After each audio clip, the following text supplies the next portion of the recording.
সকাল থেকে বৃষ্টি হইতেছে, লাগাতার বৃষ্টি, কারেন্ট নাই আর বৃষ্টিও কমতেছে না। এই বৃষ্টির মধ্যে আমি পাতলা খিচুড়ি রান্না করতেছি। কারেন্ট যেহেতু নাই, এই যে আমার হারিকেন জ্বালায়া রান্না করতেছি। এই পাতলা খিচুড়িটা হয়ে গেছে। এখন আমি রসুন আর পাঁচফোড়ন, এই যে পাঁচফোড়ন, রসুন আর পাঁচফোড়ন দিয়ে খিচুড়িটা বাগার দিব। এই পাঁচফোড়ন দিলে খিচুড়ি থেকে সুন্দর একটা স্মেল আসে।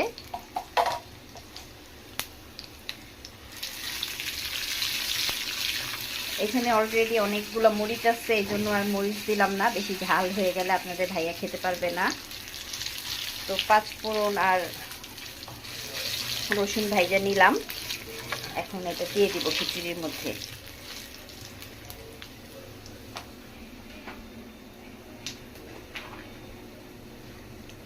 পাতলা খিচুড়িটা রাহা পছন্দ করে, আপনাদের ভাইয়াও পছন্দ করে, কিন্তু রিদির আবার ভুনা খিচুড়ি পছন্দ।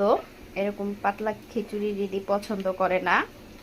আর আমি আমার একটা হইলেই হইল, আমার কোনো পছন্দ নাই।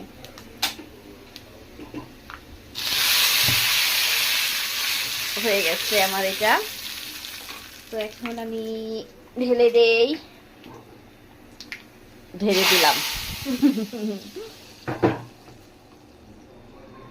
এটাকে আমরা খাবো মরিচের আচার দিয়ে। আমি নাগা মরিচের আচার বানাইছি, আচারটা অনেক মজা হয়েছে।